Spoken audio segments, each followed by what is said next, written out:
Beaucoup de personnes lancent des procédures de voyage.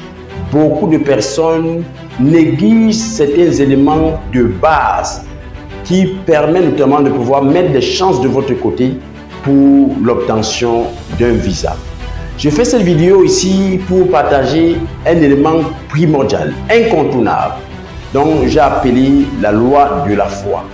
Et après, notamment, cette courte vidéo, vous allez voir un témoignage puissant d'une personne qui est quittée notamment de l'Afrique pour l'Angleterre sans visa dans son passeport. Et il y a un enseignement extraordinaire à l'intérieur qu'il faudrait notamment capter, qui est la loi de la foi. Et vous allez voir comment, par la foi notamment, il a pu quitter précisément le Burkina Faso pour aller en Angleterre sans visa. C'est bien possible, c'est lorsque vous connaissez et vous maîtrisez notamment la loi de la foi. C'est primordial. Et pour ceux et celles qui n'aimeraient notamment être accompagnés et à activer notamment ces principes et ces lois, afin de mettre les chances de leur côté pour pouvoir obtenir des visas et pouvoir voyager.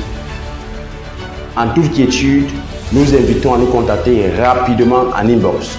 Je vous rappelle ici que la mise en application d'un principe ou d'une loi donne les résultats prédictibles. Je répète, la mise en application d'un principe ou d'une loi donne les résultats prédictibles. Que Dieu vous bénisse pour ceux et celles qui sont intéressés. Écrivez-nous au travers de ce numéro qui s'affiche sur l'écran ou en inbox au travers le formulaire, en remplissant le formulaire juste en dessous de la vidéo. Que Dieu vous bénisse une fois de plus. Ciao, ciao. Bye bye. Il va à la Convention européenne de Londres. Il dit, mais Seigneur, j'ai pas de billets. Il dit, mais va. J'ai prié, Dieu m'a donné de l'argent. Il dit, ben, j'ai envoyé mon passeport à Abidjan pour rentrer en Angleterre.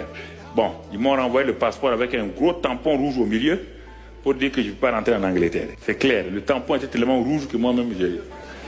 Mais Dieu me dit, je t'ai dit d'aller à la Convention européenne à Londres. Il dit, mais Seigneur, l'immigration anglaise a mis ce tampon. Dieu me dit, je t'ai dit d'aller à la Convention. Il dit, ok, je vais aller à la Convention alors. Je vais obéir. Les gens ont dit, où tu vas où? Il dit, mais je m'en vais à Londres. Tu as le visa? Il dit, non. J'arrive à l'aéroport de Ouaga. Il dit, mais Seigneur, je suis là. Bon, il vérifie les visas. D'abord la France et l'Angleterre. Quand je donne mon passeport, la bonne dame tape dessus. Elle ouvrait le passeport pour voir s'il y a un visa. Et à un moment donné, quelqu'un est venu parler derrière elle. Elle a causé. Après, me tend le passeport. C'est bon, monsieur, allez-y, allez-y. J'ai pris l'avion, je suis arrivé à Roissy. On venait de faire Roissy. C'est le problème maintenant. Là aussi, je suis arrivé, dit Seigneur, ce que tu as fait à Ouaga, tu le répètes à Paris. Écoutez, ça semble être simple. Et aujourd'hui, ça fait rire. Mais moi, je ne riais pas. Je suis arrivé, la dame a dit, bon, votre billet, votre passeport. Et elle a dit de poser mon bagage, j'ai posé. Et puis, elle était en train de fouiller pour voir s'il y a le visa anglais. Mon chef est venu. Ceux qui se tiennent derrière là, il lui a dit à l'oreille une parole là, et dit des choses, ça a duré au moins 1 ou 2 minutes, ils ont parlé. Il dit, ah, tiens, c'est bon monsieur, tiens, elle me donne mon passeport. C'est bon, je rentre dans l'avion, j'arrive à Londres, à l'aéroport sans visa.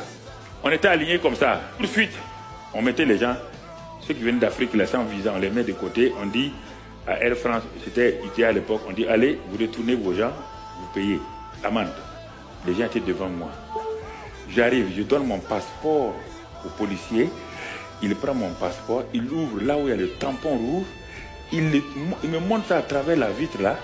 Je n'entendais pas bien ce qu'il disait fort, mais par le petit trou là, il veut m'envoyer mon passeport, j'ai dit je ne prends pas. Il a posé ça, je ne bouge pas. Dieu m'a dit d'aller à la convention, j'ai obéi. Quand j'ai dit je ne prends pas, j'ai fait mes mains. J'ai fait quoi? Le téléphone direct de Dieu. J'ai fait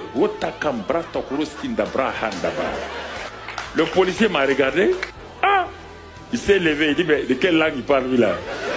Je l'ai vu, il est sorti de sa cage. Il y avait tout juste une vitre. Ça doit être un inspecteur. Il est parti avec mon passeport voir le chef là. Je le voyais à travers la vitre là. Mais le chef était fâché contre lui. Je n'entendais pas, mais je le voyais le geste. Mais il n'y a pas de visa. Mais renvoie-le. Le policier est revenu rentrer, il me tend encore. J'ai dit non. Cette fois-ci, à l'aéroport, tout le monde était arrêté, tout le monde regardait. Comment ce monsieur-là, sans visa, ose affronter la police. J'ai mis mes mains, j'ai commencé à parler en langue encore. C'est le téléphone direct. Satan ne comprend pas, personne ne comprend. Le policier s'est levé. Cette fois-ci, il n'est pas allé vers l'inspecteur. Je l'ai vu, il a disparu, il est parti de ce côté-là. Tout le monde était arrêté, tout le monde attendait.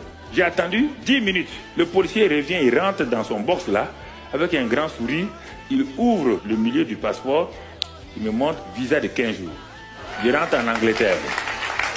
Parce que Dieu m'a dit d'aller. Si Dieu n'avait pas dit ça, je n'irai pas. Je ne veux pas m'aventurer. Je ne suis pas insensé. Et c'est là-bas, des hommes de Dieu sans me connaître ont commencé à parler sur ma vie. Ont commencé à dire des choses extraordinaires sur ma vie.